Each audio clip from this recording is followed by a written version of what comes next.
Imagine walking around your town after you graduate high school, where you're just going on a walk, seeing all these things you've already seen for so long, and realizing that you're leaving soon, and that you're too old for this place, and something's off.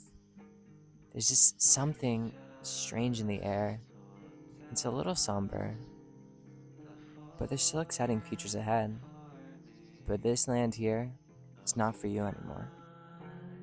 For 2 weeks or a month, spend my summer climbing a tree. There's so much to be seen from the top, unless you fall. Jane Remover always describes her music in a very visual way, and that was the way she described her first project, Frailty. But today we're focusing on Jane Remover's second album, Census Designated. According to a quote from Remover, Census focuses on the exact location where the album cover is shot and all of its details. Brown grass, cold morning air, dilapidated houses, and bugs everywhere. You keep checking for ticks, but it's just paranoia since the altitude is too high.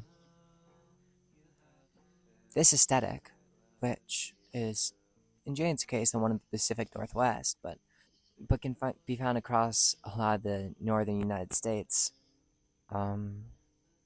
was really defined by a 20th century painter. Oh my god, that scared the shit out of me so bad. Fuck. It's fucking scary out. And that aesthetic was really defined by 20th century painter Andrew Wyeth. And so I think to understand Jane's vision better, we should learn Wyeth as an artist first. Andrew Wyeth was born in 1917 into a family of artists. His father, N.C. Wyeth, immediately trained him to be a painter, just as N.C. was.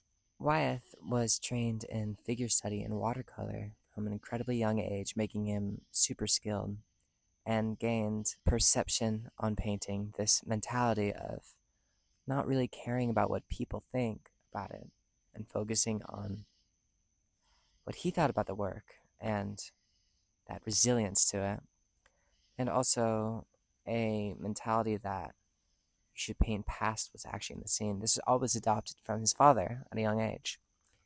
N.C. actually wrote in a letter to his son, quote, "The great men Thoreau, Gautier, Emerson, Tolstoy forever radiate a sharp sense of the profound requirement of an artist to fully understand that consequences of what he creates are unimportant.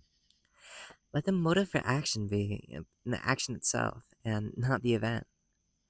I know from my own experience that when I create with any degree of strength and beauty, I have no thought of the consequences.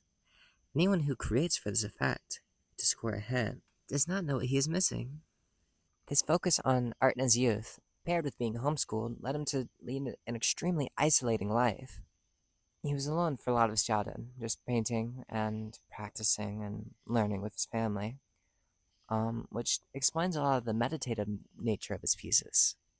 When he grew older, he had very long processes of painting and was painting past, like this, more so an essence that he had meditated on of the scene rather than the scene itself.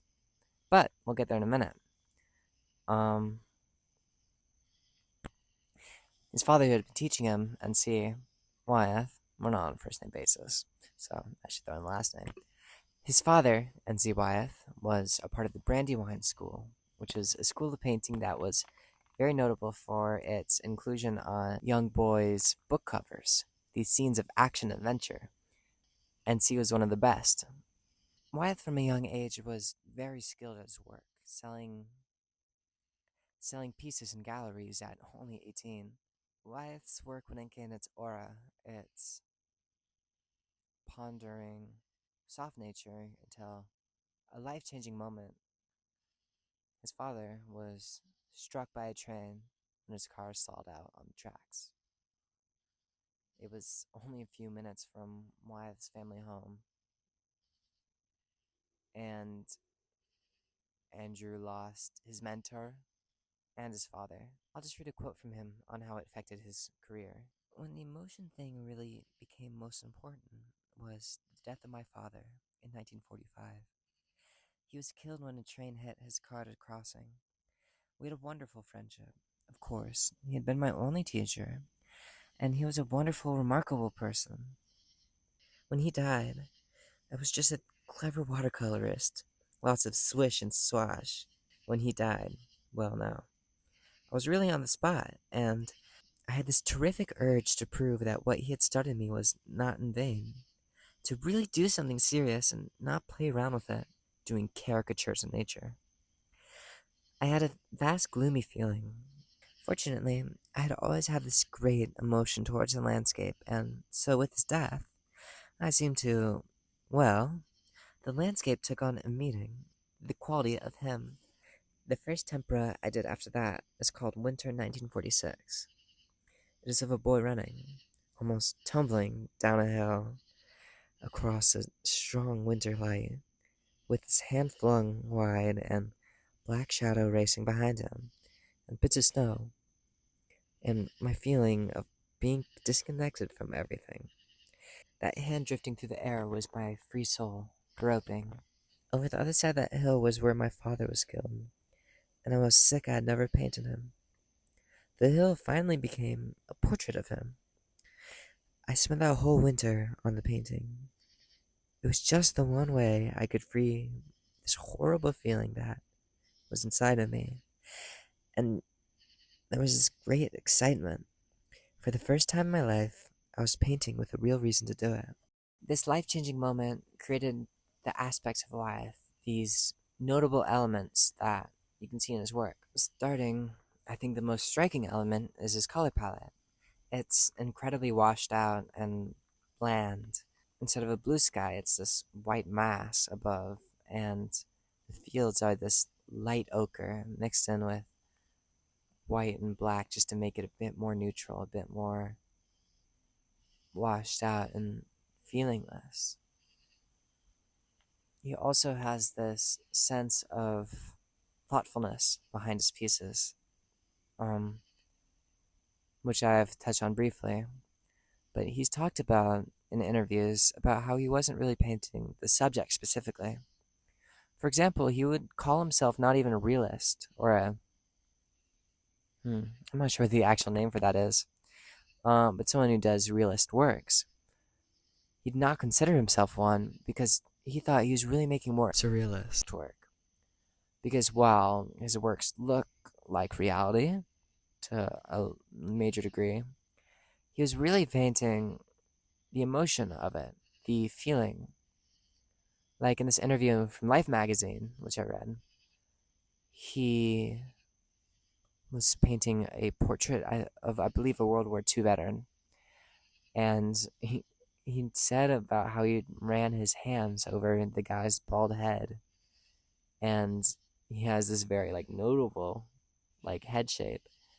And Wyeth said he got that from feeling the curvature of his head and thinking about what it all meant. And so he painted it in that way. Say the background behind him. It's very dark, very covering.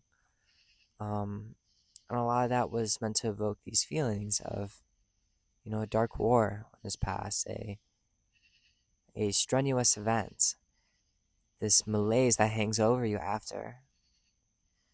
Um, so even though his works look so real, so veristic, so like say, like if you look at his human figures, they look so incredibly detailed.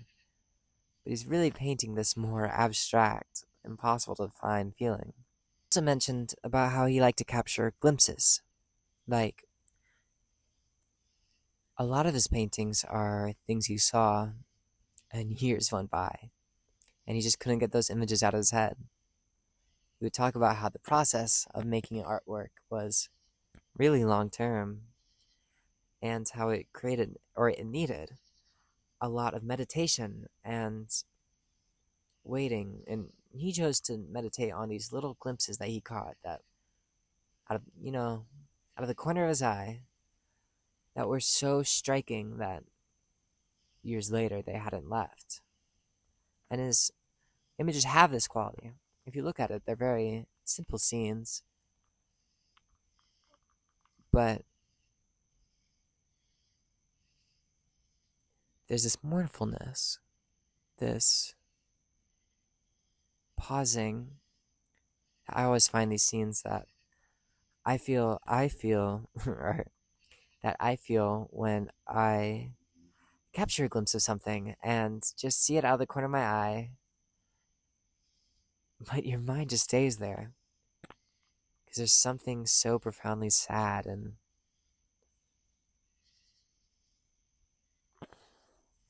what the fuck is the word for things that are kind of sad? Bittersweet? Okay, let's look up bittersweet synonyms. Poignant. What the fuck is that? I swear there's a drone. Okay, three options. I'm schizoing out and finally going crazy, or there's an incredibly small drone above me, or is that the biggest fucking mosquito I've ever heard? I hope it doesn't come down to get me.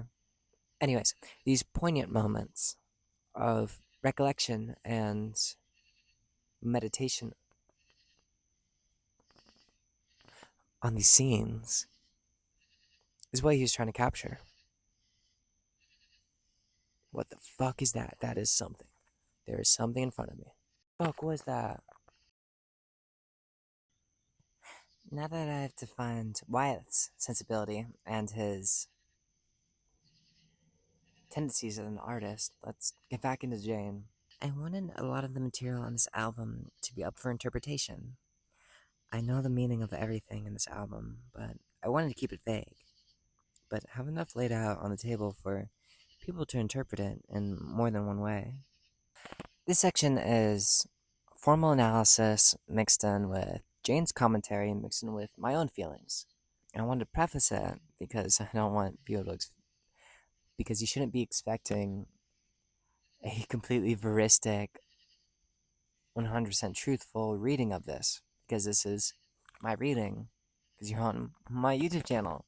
So, a lot of the things I say may not be directly right, according to Jane, but I think they're all pretty honest and valuable interpretations of the work. So, I think we're all good. Census Designated focuses on a lot of violent imagery pertaining to a relationship. I don't know how much of it is meant to be taken literally, but throughout the whole album, there's this overall feeling of like Jane is in the exact place where the album cover is taken, or some of the other pictures from the shoot, where they're just in that house alone, waiting for this partner to return. The record captures these moments of waiting and thinking about someone while they're gone and pondering over your relationship with them. I shouldn't be using you because I hope you aren't in a relationship like Jane's describing, you the viewer. But rather that the speaker is just waiting in this house alone, going crazy in these fields, thinking and pondering over these relationships and realizing that some things are wrong, but still liking it and still not wanting to leave. And this dark emotionality just is brought out by the long track times and the wide, mass amounts of sound.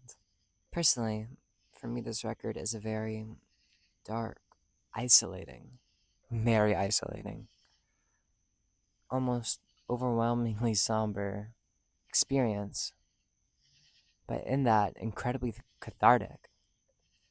The moment where in my life this record really resonated with me was, I remember specifically, I was out of college and still upset over a recent breakup and feeling alone. So I walked out to a park and I just sat out in that field, looked up at the sky, and put in my headphones and listened to it front to back. And it felt like the exact right experience for this album because of this isolated, just over pondering nature and this sense of sedence and struggle in a relationship. I found myself in that field, but drawn out to the field that Jane was in, that Pacific Northwest, brown field, everything that Jane said. And I thought of myself just waiting for something to happen, waiting for that person to come home, waiting, and just paired with these droning, crushing sounds that Jane uses on the record, these incredibly distorted wall of guitars, and them being paired with these electronic sounds creates this really isolating, dark, but overwhelming in all the right ways. Um, and Jane pairs, creates that experience, that feeling of being in the field, um, alongside with the album cover, shot by Brendan Burton. I found a lot of the work with this record to be incredibly fascinating. The photography work, the photography rollout. And I had a couple questions, so I reached out to Brendan Burton, and he replied. So I'll be using his words throughout, but I'm just going to read off all of what he said right now, because I fear I might. So I interviewed Brendan Burton, and here's what I learned in that interview. How did you work with Jane to capture the idea of her census designated? He responds, Jane and their team reached out to me about shooting the cover and collaborating on the visual style of the album. They wanted something in line with what I normally shoot for my personal work for this album, something transitory and pastoral. I threw a few ideas their way, and we landed on a few abandoned houses in eastern Oregon / a high desert setting. What is the process in making an album cover like? Is it different from your experience in other work in photography? Making an album cover is actually very similar to my experience in other photo work. For this one in particular, I shot it exactly like how I shoot my normal work, and it didn't really require me to go out of my comfort zone too much.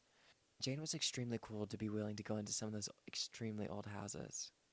When I first saw the pictures from the shoot done for the album, my mind was instantly drawn to Andrew Wyeth's paintings in the Midwest.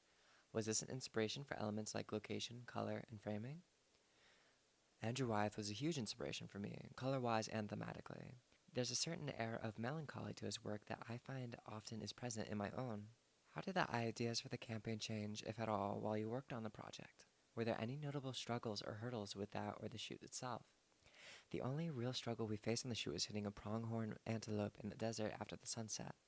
It was very scary, but thankfully we were okay and there was no damage to anything or anyone. Other than that, the shoot went extremely smoothly and it was very fun. One of my favorites from the shoot was the one used for the lips cover. What was the concept behind that photograph, the one where Jane is looking through the window? Why is that the only photo with blood? He replies, that photograph was taken at a house very far from the main road. The blood concept is Jane's. They wanted it in particular for the lip single due to the themes of blood and violence. Jane covered themselves with blood inside the house and left a few drops of blood on the ground. I thought it'd be cool and imply a larger story if we went outside and looked in from the giant picture window. What drew you to the Western Gothic aesthetic? He replies, to be honest, I kind of coined the term Western Gothic to describe my work made in the Pacific Northwest and the Rocky Mountains. I've always been drawn to the themes of Southern Gothic, just figured that there need to be a separate category for that in the Western states. Brendan, if you're watching this, thank you so much for the interview. I really appreciated getting to hear the stories behind making this and get a bit more of a view into your perspective while working on this record. Burton has this aesthetic in his photos, which he coined Western Gothic. And Jane does a fantastic job in converting that aesthetic into sound in a way that honestly I would not guess to do, but my analysis completely lines up with the literal things that that Brendan was shooting and creates this perfect personification of the image. So, how does Jan achieve this? Well, the record has distorted guitars, these crushing, almost like headphone filling sounds, has this strong ambience throughout the whole record. These droning, like screeching. It really feels like a wall of sound. It feels so encompassing, which I think begins to set that tone of you're somewhere else. You're not here right now. You're in this world. You can only hear these big guitars and these crushing, just broken audio on them. Um, and that paired with electronics and these electronic sounds begin to establish this landscape and an audio. Um, and Jane's voice perfectly contrasts it. She has this beautiful singing voice on this record, really washed out and light and mourning and hurt, but very gentle and feeling almost like a complete opposite of the sound, but completely entrenched in it. And this creates dissonance. And I think dissonance is one of the most important elements you can have in art. A good friend talked to me about how he viewed that to be angelic is to be dissonant with your location, is to have this oppositeness, this complete contrast. But where I get captured is that Jane doesn't exactly have that complete contrast. They're really stuck in it. Like in the audio, they're behind this droning. So while they have this beautiful tone, they're still completely entrenched in. I've said entrenched many times. Completely stuck in this world of their making, even through all these mistakes and horrible things in life, that they're stuck out here waiting for something to happen and just thinking back on how terrible things have been and how beautiful things can be in that terror and this lostness overall. To be more literal, I think that these concepts in the music are literally what's in the picture. They're like direct parallels. Yo, there's just shit out here. I don't know what the fuck are in these woods and scaring the shit out of me. I really, really hate it. To be more literal with Jane's adaptation, I believe it's almost completely parallel to the album cover. This photo by Burton, the droning guitars, and that ambient vastness is the house. It's this, well, also the field a bit, but specifically this scene of domesticity, this marker of a relationship that Jane is stuck in, and it's dark, and it's broken, and it's crushing, and it's overwhelming in the photo. And the guitars are that too, with this metallic, weathered sound, enhanced by the little bits electronic in the album, these electronic sounds, which to me feel more so like the metal parts of this building, that rusting, older technology that's almost screaming out in the music during it. It doesn't feel like any of this is being played. It feels like it's just happening. The audio is just happening around you. It just is the location. The softer, more melodic moments in the album are the field, the sky, this relief from it all, from this broken scene, but still very stuck in it. Even these beautiful moments are part of it, part of the problem, part of, like the field is still really part of this struggle, part of this scene. So even in this beauty, it's still harsh. And then Jane is, of course, Jane. Very literally. I'm sure Burton intended all of this. Of the singing is, as previously mentioned, very soft and sweet and calm, but still has this amount of darkness, especially in the lyricism and also in the delivery. Which you can see in like Jane holding the beer bottle, Like you can still be beautiful out there, but if you're holding a beer in front of this house in the middle of fucking nowhere, you're probably not that happy. You probably have some darkness in you. The beer is also a symbol of losing control, of dependence on something else, which is heavily found throughout the album. A lot of the lyrics are about negative and positive emotions coming purely from other people, and a lot of how this person who Jane is in a relationship, how what they do makes Jane feel not really much of Jane controlling it, but just letting all this stuff happen. This almost self destructive, probably self destructive tendencies are all throughout. I would like to now directly talk about Wyeth's most famous piece, Christina's World, and how I think this photo, this album cover, is also a direct conversation with it. It consists of two blue houses on this horizon, this burnt ochre field, rolling and vast, with one subject in it being a woman lying in the front. At first, she seems to just be lying, as said, but as you notice, her arms are tense, her body rigid. She's holding herself upright. It's this scene of pain and longing as she looks out onto this field, ponders, and we're left with a sense of confusion and worry as for why this is all happening, not understanding what it is. Like, why is this woman lying down? Why does she seem unable to move? What is all this? You're wondering the literal answer. The woman was Wyatt's neighbor. She had a wasting disease and didn't like her wheelchair, so she just pulled herself around. And Wyatt wanted to paint her, but actually used his wife as a reference because he was too embarrassed to ask her. So this image is an almost exact structural parallel to the photo. Like the houses, the feminine figure in the front, the fields, it's obviously some sort of relation with Christina's world. With the one main difference being that Jane is very clearly able-bodied in the photo, standing upright and holding the beer. It creates this sensation of almost that this world is not one where Jane's not to blame, not one where they don't have power, but they're still lost. They're still standing a little bit off, more relaxed, just here, part of it, and wanting to lose control, wanting to give it all up, struggling, and using something to help the struggle, the alcohol. Speaking of. But obviously, as I said earlier, Wyeth isn't literally painting what's in the scene. There's going to be this deeper psychological element to it. For me, I feel Christina's world is given to us by the title.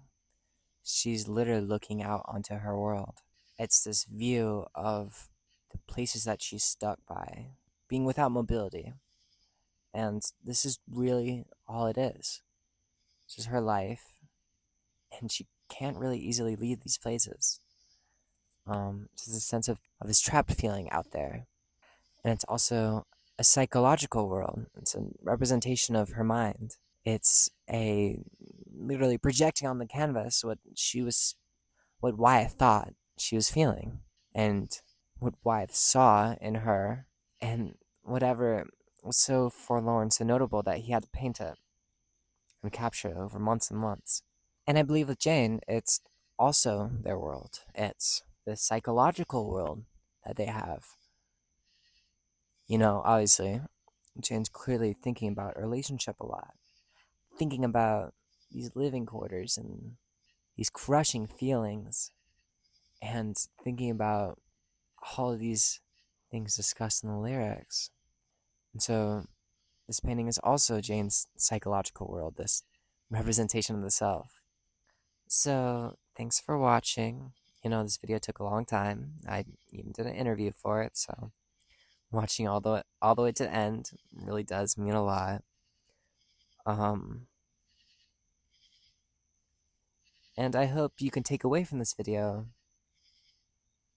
obviously, all the shit I said, but that these things that seem so different, I feel Jane Remover couldn't be genre-wise fucking further from Wyeth, but these things have similarities, and thinking about it and finding them is a way to really enjoy the art deeper. And that's all I want y'all to take from these videos is